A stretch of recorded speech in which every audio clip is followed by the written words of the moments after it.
Hi, I'm Deborah Hamilton.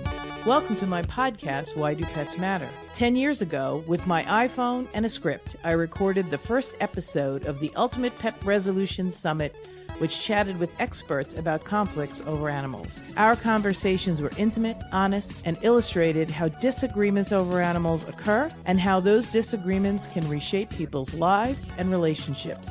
In November 2019, I started Why Do Pets Matter, a new podcast that continued these informative discussions. I'm so excited to have you here with me, continuing my exploration into a more meaningful conversation about why pets matter to all of us. My guests and I will share ideas, stories, and experiences straight from the heart, unscripted and holistic. From the bravest moments to the most brokenhearted, we will explore how to resolve disagreements over animals differently. One thing I know for sure is I want to have more meaningful conversations that will help all of us unlock that deeply felt human-animal bond that drives the emotions of conflict.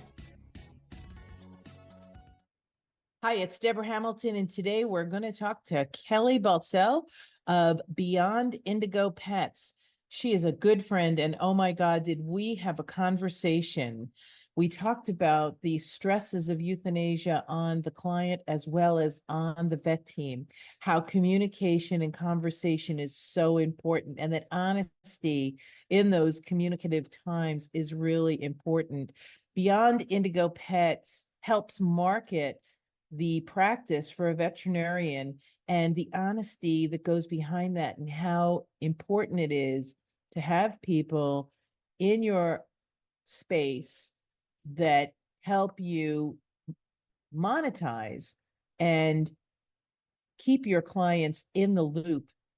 And finally, the responsibility that veterinarians take and that clients take for the communication between them. She also has a fabulous podcast, Unfiltered Vet Discussions.com. We'll give you the link in the notes, but let's go see what Kelly and I talked about now. Hi, everyone. Deborah Hamilton, and today I'm here with my dear friend, Kelly Baltzell of Beyond Indigo. She is the CEO, and this company is all about making people's lives who work in the animal arena better. But I'm going to let her tell you more about it. Kelly, thank you so much for coming. Well, thank you, Deborah, for having me today. I always enjoy our conversations together. I do too. It just always seems to morph into something more than either of us have thought about, and always about the best interests of the people and the animals together, working for everyone's best interest. Right? If everybody just puts their shoulder to the stone, it will move. Working Right. as a collective versus, as an individual thinking you can solve the world problems. No, it's not going to happen. Right? Not going to happen. It's a collaborative group. You row the boat in the same direction. If somebody's off key, then work with them to help them get on the right cadence. Yeah. Maybe you're in the wrong cadence and you'll learn something from somebody in a different cadence. We've always talked about that, you and I, Kelly. Yes, we have. Yes, we have. My cadence might not be the right cadence. I might learn from somebody with a different cadence. So tell us a little bit about Beyond Indigo and what you're doing now, and then I'll ask you the question. All righty. So Beyond Indigo Pets has been in the veterinary space for 20 years. We're a custom marketing firm. So we work on all aspects of marketing, websites, social media, which there's multiple because there's multiple platforms, pay-per ad clicks, search engine optimization, which there's now 6 different ways to do your optimization, reviews, local reputation, blogs, and then we believe in data a lot, like monitoring the data. How are you doing? Because marketing should be a return on your investment. Many people in the veterinary space just consider it a line item expense, like having to have a shingle or a sign. I call it a loss leader. A loss leader, yeah. Marketing actually is a revenue generator. So it should be. Yes, it should. It should be.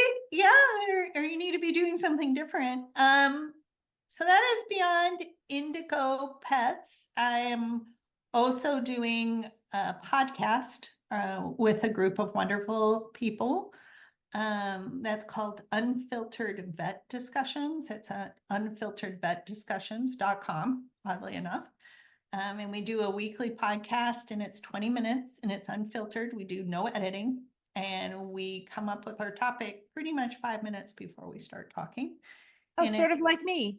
yeah, sort of like you. And it's a podcast that's a group from veterinarians to practice managers and people who are supporting the veterinary hospitals like myself. So we get together and we discuss what's going on in the world today and how we can help, and also just maybe talking about some of the elephants in the room that people don't like talking about, and just having a conversation versus ignoring them and hoping the elephant meanders out of the room and goes somewhere else in life, which we all know that Doesn't won't. necessarily happen without some communication that creates passage for that elephant. Yes, the passage needs to be wide to let the elephant go through.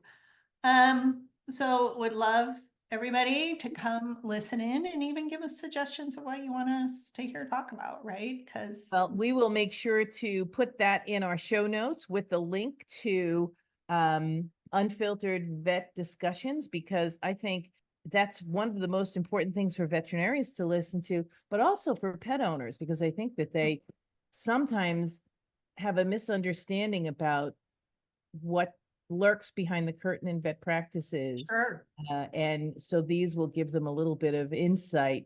And also, if there's insight, they may get feedback from clients that say, well, no, we don't really feel that way, or no, we really want to know more about that. So it's always good to share that information with other veterinarians and their wonderful staff.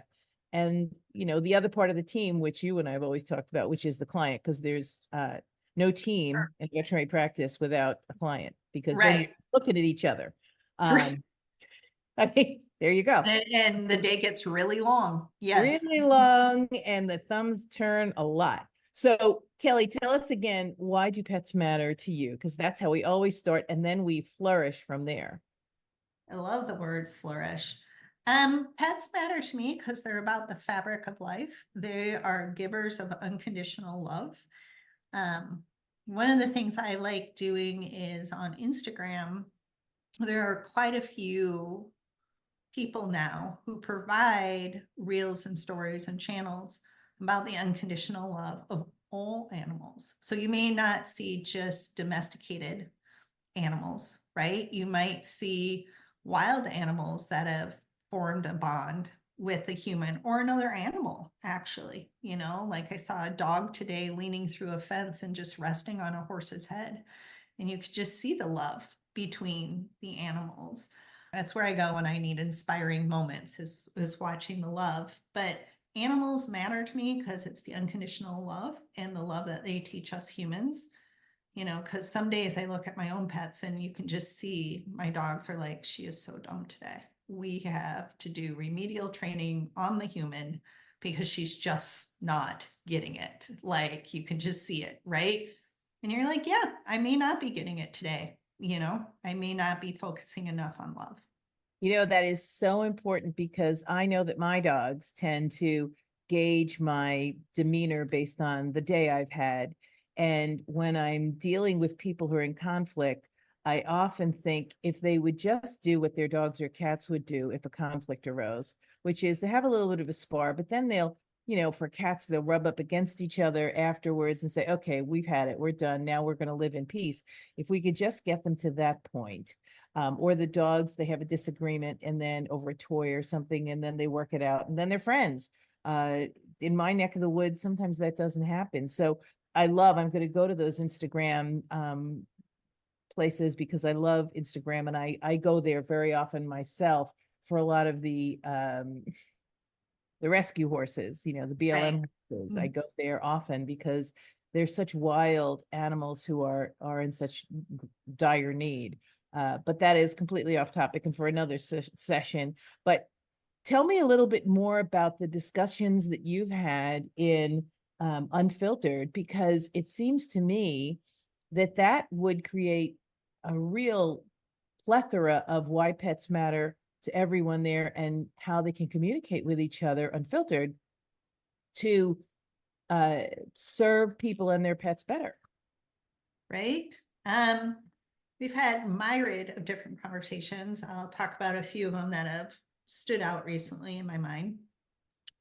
We did a couple of podcasts on euthanasia that were published in March. And the interesting thing is because euthanasia is a hard subject because we are not socialized, at least in the United States, to have conversations around death and dying. So we have no tools in our emotional toolbox to deal with this. So we were discussing how healthy hospitals have structures in place to handle and help staff members when they come out of a euthanasia. Or they talk about how many euthanasias can you do in a day? What is your number? Right? Some people it's one, some people it's two, some people it's more than that. And also then what does that mean for the pet owner? Because if you're coming in with your best foot forward with euthanasia, then the euthanasia is definitely going to proceed better, and the pet owner is going to have a different memory of that experience than if it's kind of botched, for the lack of a better word, right? Or it doesn't go as smoothly as we hope. Right, exactly. So the whole thing about euthanasia was really having the conversation about the human aspect of the providers and the human aspect of the pet owners, and really saying, you know, grief is hard, death is hard, but ignoring it doesn't mean it goes away, because everybody right now on this planet dies. And what do we do about it? We also just had a couple of really good conversations about AI, and that also touched on the humanity of people. And that's a big question. You know, some of us are like, me included, humanity, AI work reminds me a little bit too much of the Terminator or the movie I, Robot. And where's the humanity and where's the caring and where's the compassion out of that with AI, and where's the backstop with AI, right? So we were having some conversations about AI as a tool, or is it? Because the tool may gain its own thought processes, then where's the backstop? So, you know, those are some of the discussion points that we have of just hitting it head on, and also being honest and transparent about our own feelings, whoever is talking at the moment in the podcast, because we could have anywhere from 3 to 7 people on the panel. It's the same panel. You can go see who we are at unfilteredvetdiscussions.com. You'll see our profiles looking really good on our best day, and then our bios. So you can go there and look. Another one was the levers that you use in a veterinary hospital to keep the darn thing running. So, you know, it's topics like that, because it's not an easy job. You know, No. we know there's so many emotional balances that need to happen within a veterinary hospital and within ourselves. And then within the field as a whole, there's a lot of changes like corporates and consolidation. And what does that mean for individuals? And so topics like that are covered from a grand view as well as a micro view within like a euthanasia room, right? We hit it all. You know, it's such a wonderful wealth of information, because it went from one really emotional topic, euthanasia, Right. to another really emotional topic on how do you run the practice with the people inside who all have their own emotional intelligence levels and triggers. And then you ended with, well, and then corporates come in, and how do we have that group understand the necessities? How do you talk to them? So I'd love to start first with, when you talked about the euthanasia, because it's a huge conversation now in veterinary medicine, because they are recognizing that euthanasia takes a toll on the veterinarian and the staff. That was never even anticipated. We just thought it took a real toll on the owner, which of course it does. I think that every euthanasia creates this energy that is heartbreaking. However, now they're really recognizing that veterinarians need training in this. Kathleen Cooney's been one of the people who's been leading these trainings to help veterinarians talk about it with their clients, but also talk about it with themselves, which they never do, and their staff. I don't know how you feel about that. I do. And another site I'm going to throw out there is the very first website I ever built, and it's still in existence today. It's grieving.com, and it's peer-to-peer support group website from people over 100 different countries from around the world come there. One of the sections, because the website, the forum, the community is broken out by type of loss, because we grieve differently depending on our bond and the relationship we had to the individual. And so why I'm bringing up grieving.com is we do have a loss of a pet forum. Now there's two things to look at if you're listening to go there. One, if you want to understand from the pet owner's point of view, who is not one of your clients, how they feel about their pet passing, they will tell you. They print their stories. I just lost my beloved fill in the blank. It can be from a bird, a turtle, a snake, a horse, whatever that connection was to that being who was not human. They say it all because it's anonymous. People don't have to put their name on there. They can be anyone. They can make up any name they want. So it's anonymous, which gives people some freedom to have conversations. So it's a great place to learn how animal parents grieve. Also, when you lose a pet, it can also bring up previous losses that the pet bridged. So if you got a pet with a partner, the partner is deceased, and the pet dies, that could be the last connection to that partner. You could also then have a lot of grief around that previous loss. And people don't know that's a thing, and so they think they're weird. They're not weird, it's a thing. You can see that on that site as well. The second thing about pet loss is, since this is a free website, please put on your website a link to the pet loss area. People are just bereft about their fur baby leaving them, because this may be their only place of unconditional love. That they may not have gotten that from mom. They may have Or understanding on how they felt about right loss of their pet. Right. Yeah. So, but you can link to this forum and drive people there instead of them spewing all over your online reviews, because a lot of online reviews, 1-star reviews, are based on when it didn't go well for a visit, or it was an unexpected, didn't go well. I mean, the whole staff may know where this is going, but the pet owner hadn't clued in yet that the pet was transitioning and walking the rainbow bridge, right? So they have all these emotions, and the emotions tend to spew in an outlet where they can find, which tends to be the reviews, especially in emergency hospital or urgent care situations. So move them right along to a place where they can vent and also then get support back.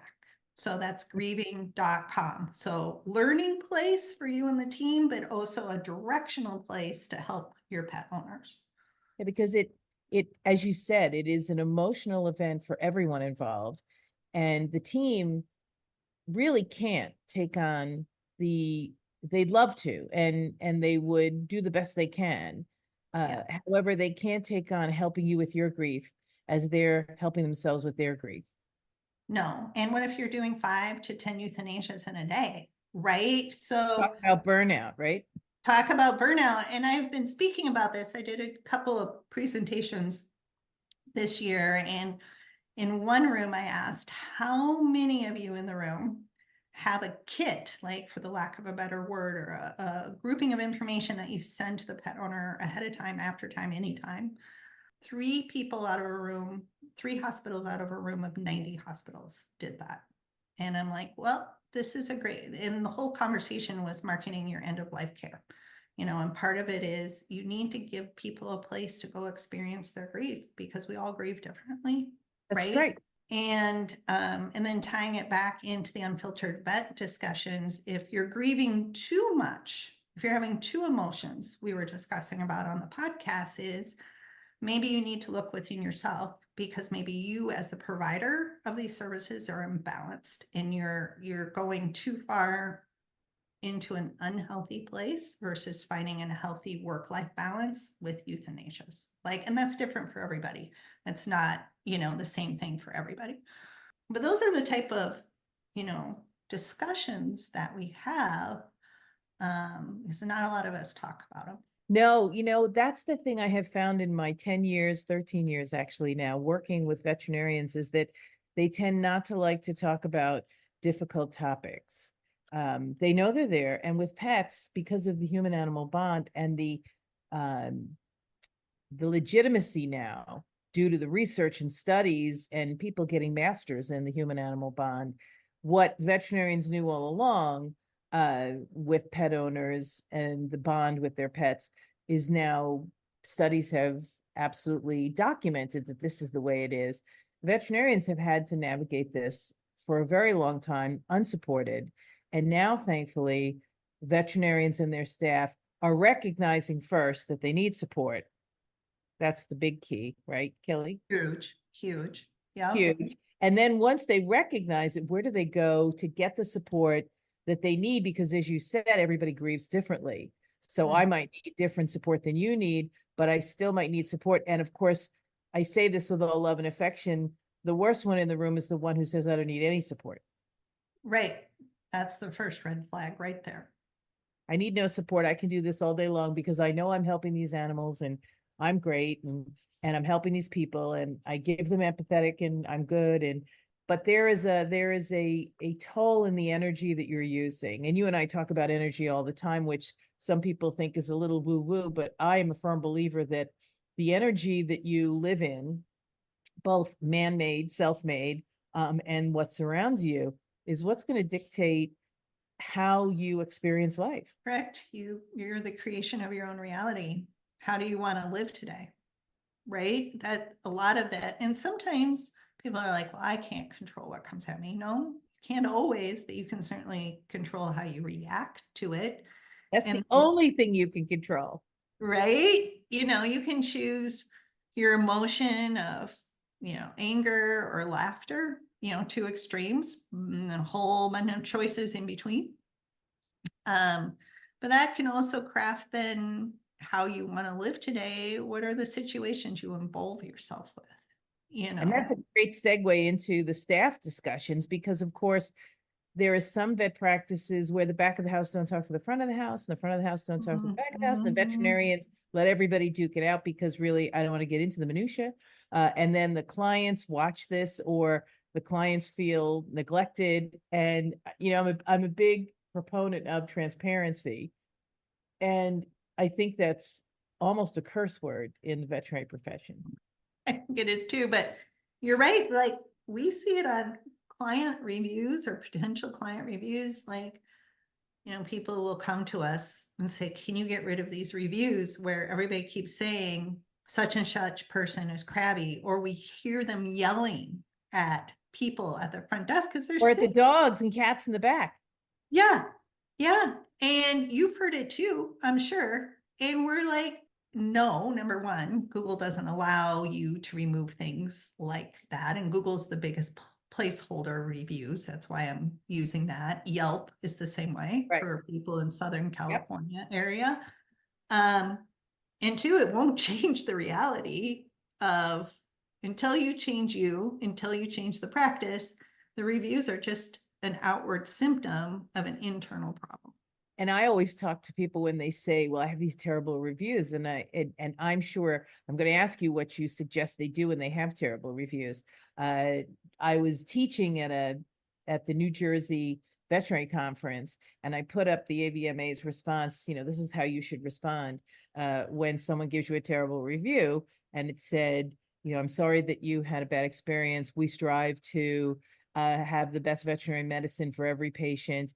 Please call us. And I said, which sentence there is superfluous?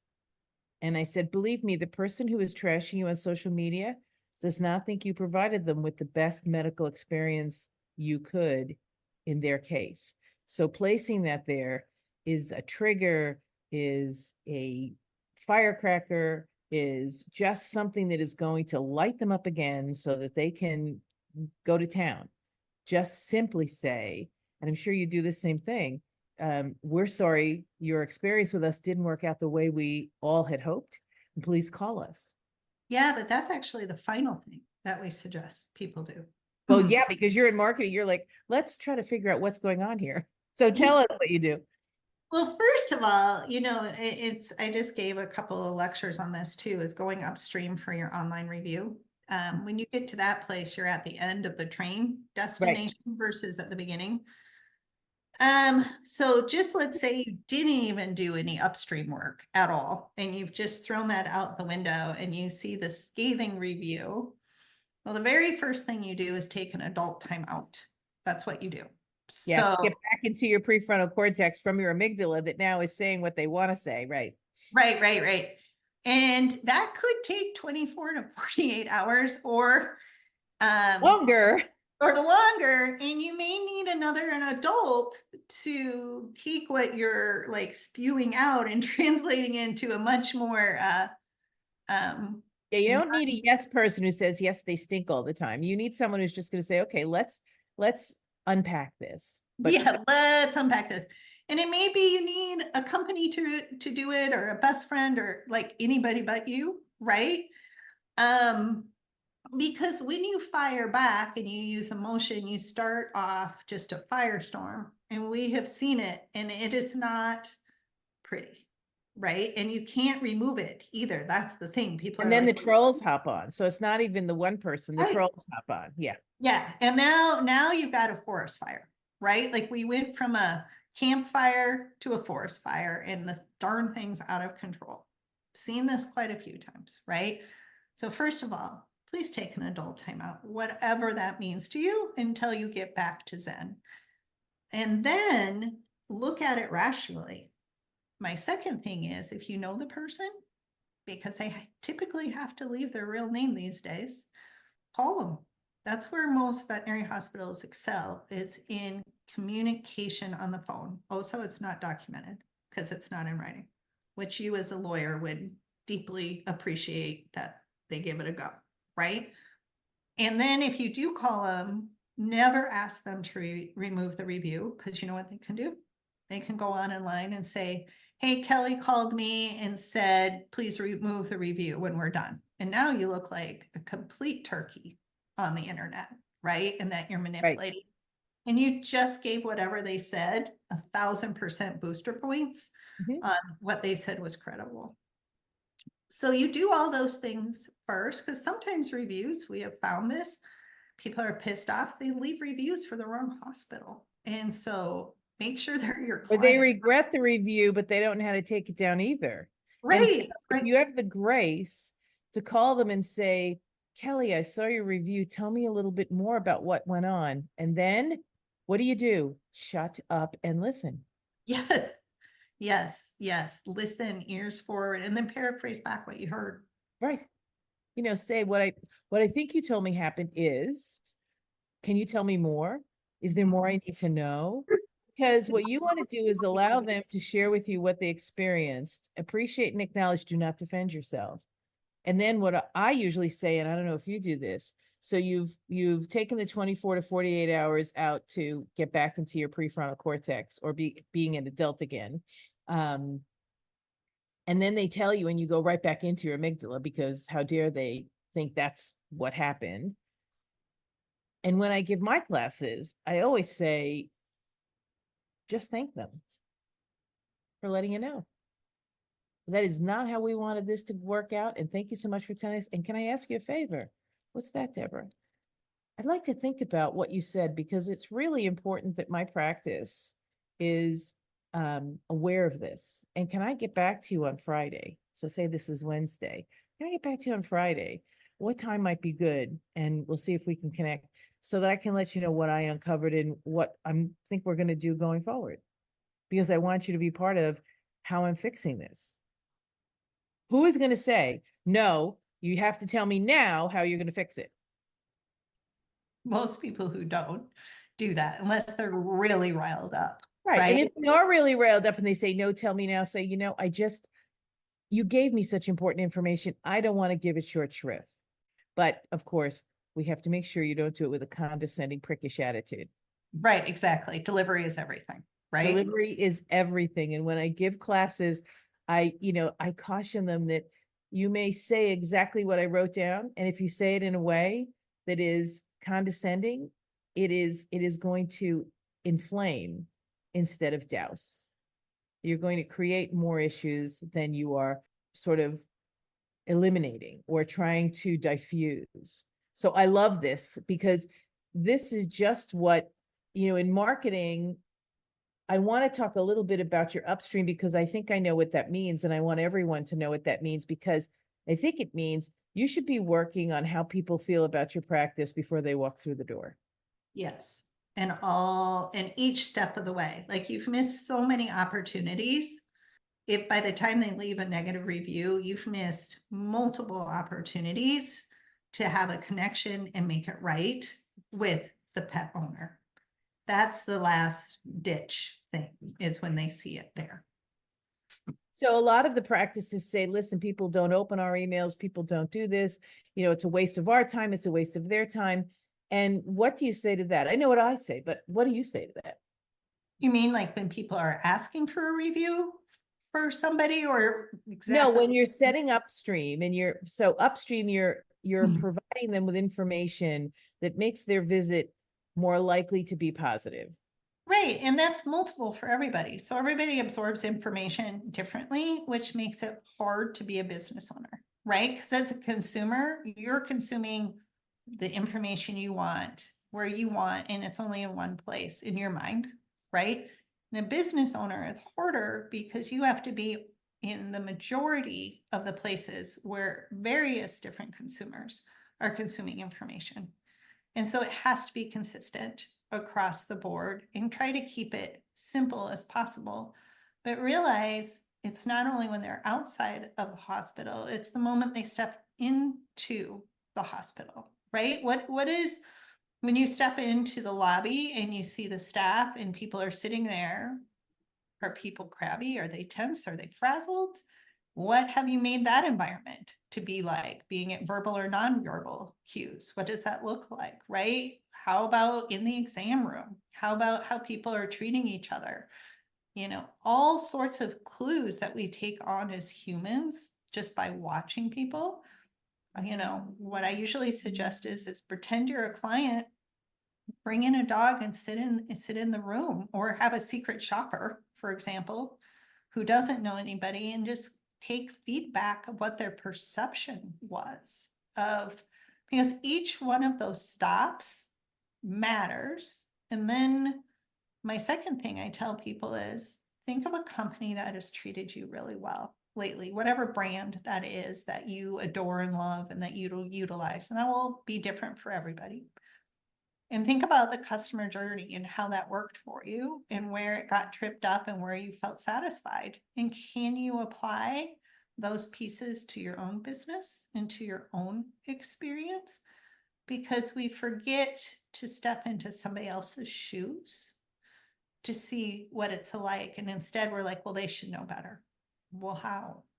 How do they know that you do this? I mean, I bring up people's websites. So when I speak, I try to leave some few minutes at the end of every lecture, be it however long it is, and ask people to write down their websites on a piece of paper and give me to me at the beginning of the day. Because normally I speak all day. And at the end, I'll just pull something up out of the pack of the list and go, okay, is ABC Animal Hospital still here? And they're like, yeah, I'm here. So I pull it up and then I ask some very simple questions.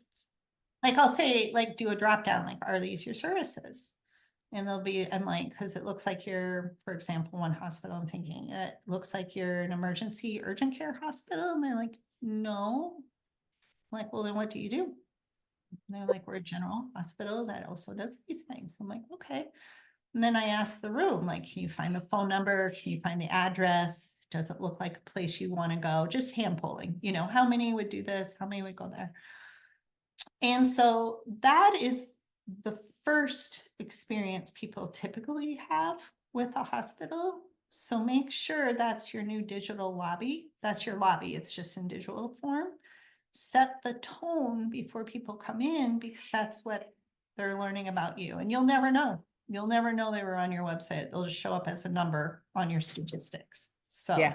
And whether or not they stayed is something. I have to say, what you're saying to me resonates so clearly with me, because I moved from my vet of 25 years, who I loved, but was definitely a micromanager and had a lot of issues, but I loved her.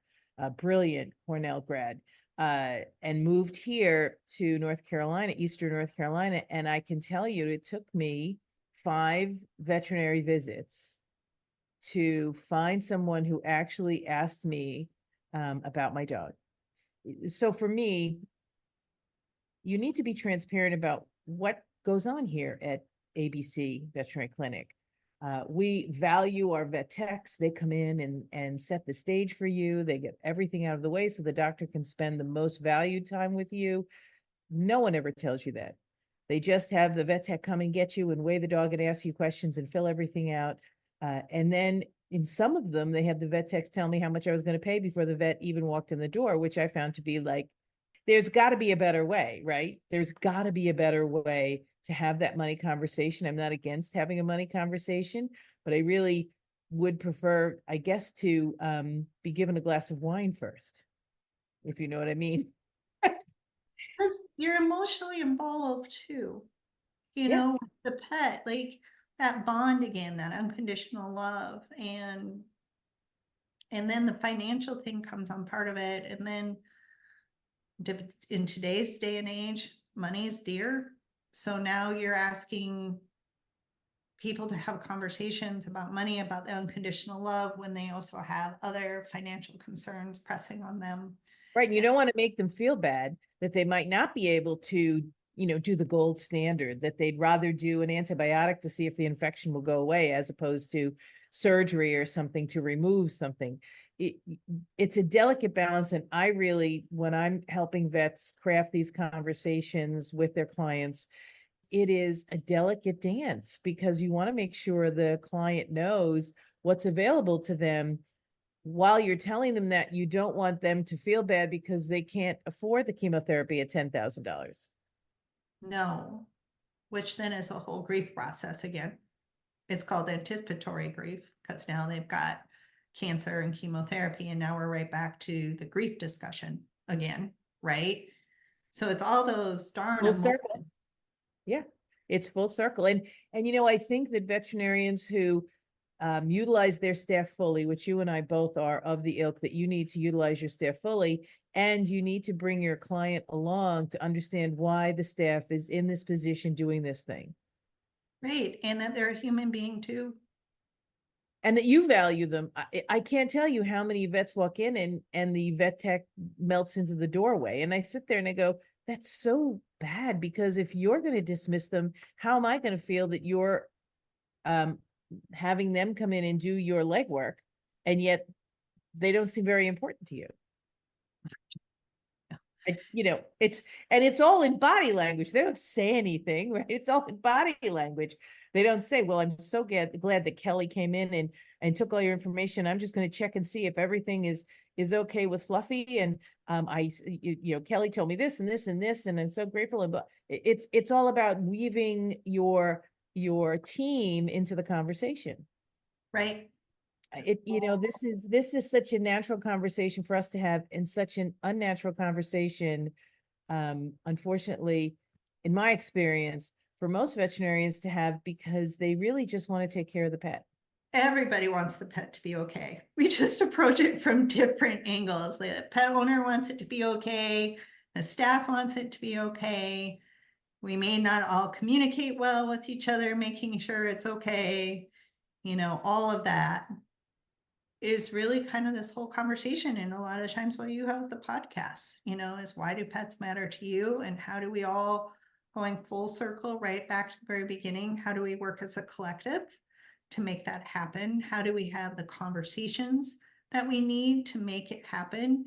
How do we be honest with ourselves and others in a way that's respectful to self and others? Because people can be honest and it's not always the best delivery method. They're a little maybe too honest or a little too pointed. And then people shut down. But these are all the wealth of discussions, that you and I have, or we have on the Unfiltered Vet Discussions. And at the end of the day, people want to know that they matter, that their pet matters, that the job that they do matters, and that we're contributing to society as a whole. It's a respectful circle where everyone understands that people can have good days and bad days.